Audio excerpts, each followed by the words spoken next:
खरगोन और सेंधवा हिंसा में प्रशासन की मुस्लिम समाज पर कार्रवाई के खिलाफ नीमच में मुस्लिम इंतजामिया कमेटी ने रैली निकालकर विरोध प्रदर्शन किया था। इस मामले में पुलिस द्वारा 11 लोगों को नामजद कर 188 में कार्रवाई की गई थी। सोमवार को जब 107-16 के मामले में जिला मुस्लिम इंतजामिया कमेटी के अध्यक्ष गुलाम रसूल पठान और अन्य 11 लोग तहसील कार्यालय में पेशी पर पहुंचे तो मामला कुछ और ही सामने आया। गुलाम रसूल पठान ने बताया कि तहसील कार्यालय से पुलिस द्वारा नोट शीट थाने ले जाई गई और हमारे फर्जी दस्तखत दस्तावेजों पर कर लिए गए। सभी लोग आज तहसील कार्यालय पहुंचे तो देखा कि दस्तावेजों पर पहले से ही दस्तखत किए हुए थे जो हमने नहीं किए हैं। उन्होंने कहा कि इस मामले में हमने सर्टिफाइड कॉपी निकलाई है। उन्होंने कहा कि इस कार्रवाई को स्वीकार नहीं करते हैं। हमारे द्वारा शांति भंग करने का कोई काम नहीं किया गया है।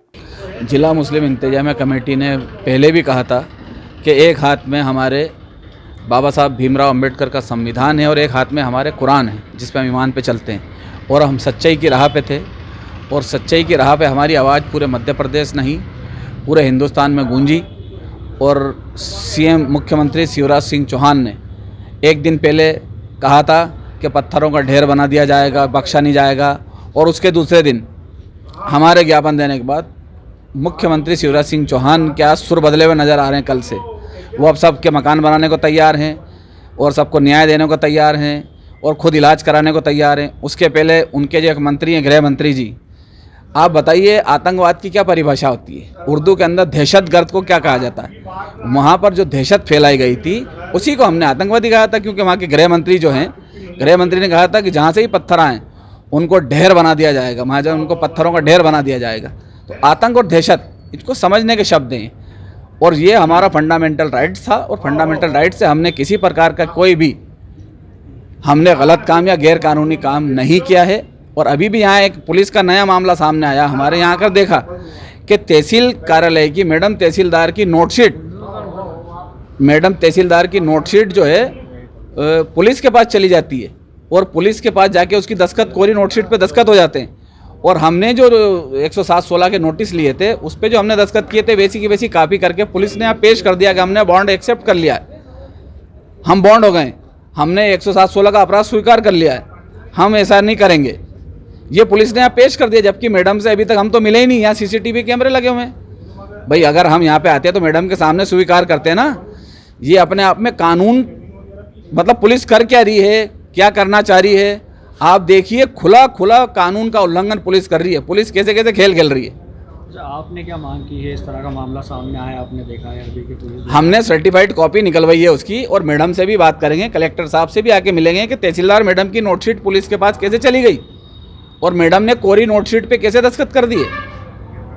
अच्छा, अभी दूसरे जुलूस वगैरह भी निकल रहे हैं। एक मामला कल सामने आया था कि जुलूस में तलवार भी निकली, उन पर कोई कार्रवाई नहीं की गई। उन पर कार्रवाई शिवराज सिंह की सरकार है, बीजेपी की सरकार है, बीजेपी का जिला अध्यक्ष है, उसके ऊपर कार्रवाई नहीं करेगी।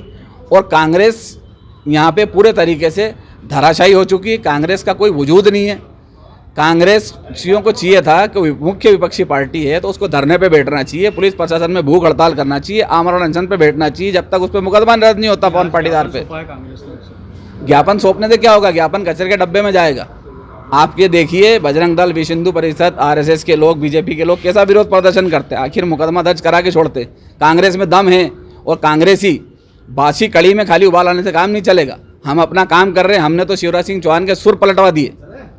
आज शिवराज सिंह जी चौहान को जो भड़काया गया था वो ऐसे व्यक्ति नहीं है। वो हमेशा 15 साल से लेके चल रहे हैं सत्ता को, वो इस तरीके के व्यक्ति नहीं, लेकिन हार्ड लाइन उनको भड़काया गया था। प्रशासन ने गलत जानकारी दी थी इसलिए उन्होंने ऐसे कमेंट्स किए थे, लेकिन दूसरे दिन उन्होंने अपने आप के कमेंट को सुधारा और जनता के हित में काम कर रहे हैं। अभी अभी सद्दाम का वहाँ से पुलिस ने उठाया था, उसको पुलिस ने उठाया था दंगों के अंदर, और सद्दाम का 6 दिन बाद शव मिला है तलवार से कटा हुआ और पुलिस लेके गई थी। अब ये जाँच का विषय है कि खरगोन में हुआ क्या, किन लोगों ने ऐसी हिंसा की और किन लोगों ने किनको भड़काया। और एक मर्डर हुआ हुआ पाया गया लड़का, मुस्लिम लड़का, बिल्कुल नौजवान लड़का, उसका शव इंदौर के अस्पताल में मिलता है। उठाई थी पुलिस उसको खरगोन से और उसका शव तलवार से कटा हुआ मिलता है। कहाँ पर? इंदौर के अंदर। आप देखिए यहाँ पे कौन सा राज कायम हो चुका है। गृह मंत्री जी का भी एक बयान सामने आया है जिसमें उन्होंने कहा है कि मुझे आतंकवादी कहा जा रहा है, गोली मारने की बात कही जा रही है। इस पर आपकी क्या प्रतिक्रिया है? ये गोली मारने वाली बात कब कही गई? हमने गोली मारने की कोई शब्द नहीं कही। वाइट पूरे सारी मीडिया में चल रही है। हमने गोली मारने की कोई बात नहीं कही गई।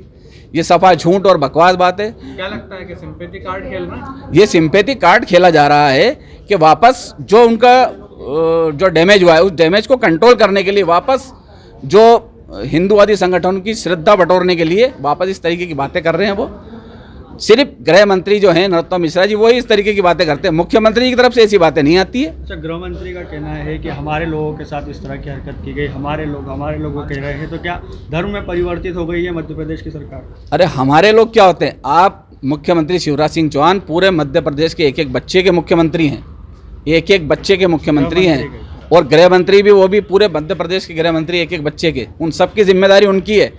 आज मैं कहता हूँ उनके लोगों पे क्या हुआ, उनके और हमारे लोग क्या होते हैं। आज एक बच्चा, एक मुस्लिम समाज का बच्चा, एक घर का चिराग बुझा तलवार से कटा हुआ मिला। कितनी हिंसा और बर्बरता उनकी पुलिस ने की है। उसको किसने काटा पुलिस कस्टडी के अंदर? इन पे बात करो। और एक गृह मंत्री होकर इस तरीके का बयान देना कि जहाँ से पत्थर आए किसी को नहीं बख्शा जाएगा, उनके घरों को ढेर बना दिया जाएगा। और घरों को पत्थरों का ढेर बना भी दिया उन्होंने। दहशत फैलाई बुरे तरीके से। दहशत का क्या मतलब होता है? आप हिंदी में दहशत का अर्थ बताइए क्या होता है? दहशत फैला, दहशतगर्द किसको कहा जाता है? आतंकवादी को कहा जाता है दहशतगर्द। और कौन से कानून के तहत उनसे पूछा जा रहा है? पूरा हिंदुस्तान पूछ रहा है कौन से कानून के तहत घर गिराने का कौन सा कानून है? भाई कोई आरोपी है, अगर है आपके पुलिस ने किया आरोप तो उसके ऊपर आरोप तय करके चालान कोर्ट में पेश करो, कोर्ट सजा देगी। आप सजा देने वाले कौन? प्रधानमंत्री, राष्ट्रपति को भी अधिकार नहीं है कि आप डायरेक्ट जाके उनके लोगों के घर तोड़ दो। आज वापस मुख्यमंत्री जी घर बनाएंगे, पैसा किसका खर्चा होगा? हमारा खर्चा होगा। जनता का पैसा मुख्यमंत्री जी या गृह मंत्री घर से थोड़ी ला के लगाएंगे। हम जो टैक्स के रूप में पैसा देते हैं वही पैसा लगेगा वहाँ पे। आपने ऐसा काम क्यों करा? हमारे मध्य प्रदेश की जनता का पैसा बर्बाद क्यों करोगे आप तोड़ते ही नहीं तो हमारा पैसा बर्बाद नहीं होता। तो जितने भी लोगों के मकान टूटे हैं वो सभी मुस्लिम हैं, दूसरे लोगों पर, दूसरे धर्म के लोगों पर कार्रवाई नहीं हुई है, जबकि दोनों तरफ से पथराव हुआ था। और हाँ, दोनों तरफ से ही पथराव हुआ था। ऐसा नहीं है कि कोई आदमी पागल है जो पत्थर फेंकने लग गया होगा। वहाँ पे नारे लगे थे। आप तो कह रहे हैं हाई कोर्ट के सिटिंग जज से जांच करवाइए, उसके अंदर सब कुछ निकल के आ जाएगा। हाई कोर्ट के सिटिंग जज से, अगर मध्य प्रदेश सरकार ईमानदार है तो हाई कोर्ट के सिटिंग जज से जांच करवाइए, सारी चीज़ सामने आ जाएगी। हर धर्म के लोगों को साथ रखो, मीडिया को साथ रखो, ऐसी स्थिति में जांच कराओ, दूध का दूध पानी का पानी हो जाएगा। इस पूरे मामले के पीछे बहुत गहरी साजिश है, क्योंकि बीजेपी सरकार पूरे तरीके से फेल हो चुकी है। इसका सुपड़ा साफ होने वाला है। केवल धर्म कार्ड, धर्म की उत्तेजना भड़का के वे वापस किसी तरीके से वोट बटोरना चाहते हैं। लेकिन इस बार बीजेपी सरकार मान के चले कि बुरे तरीके से सुपड़ा साफ होगा। इससे खाली मुस्लिम ही नहीं, हिंदू भी त्रस्त हैं, हर समाज का वर्ग त्रस्त है। आप खाली धर्म के नाम पे इतनी कट्टरता और रैलियाँ क्यों निकाली जाती है? रैली हर गांव के अंदर अस्पताल हो और वहाँ MBBS डॉक्टर हो, वहाँ पे पूरा स्टाफ हो, इसके लिए रैली क्यों नहीं निकाली जाती?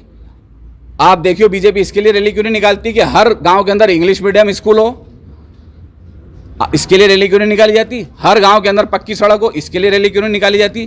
पेट्रोल 35 रुपये लीटर हो, इसके लिए रैली क्यों नहीं निकाली जाती? इन मुद्दों पे रैली निकालो, हम हर चीज़ का समर्थन करेंगे। बेरोजगारों की बेतहाशा बुरे तरीके से लाइन लग चुकी है, इसके लिए हर वर्ग, हर समाज का लड़का बेरोजगार है, फांसी लगा रहे हैं लोग, किसान कर्जों में डूबा हुआ है, इसके लिए रैली क्यों नहीं निकालते हो? अरे रैली निकालना है तो जितना हमसे टैक्स ले रहा हो उतना हमें वापस तो दो। हर आदमी आज की तारीख में 98 रुपीज़ दे के जी रहा है और वो सरकार के टैक्स के भंडार में भर रहा है, लेकिन उतना पैसा वापस नहीं आ रहा है।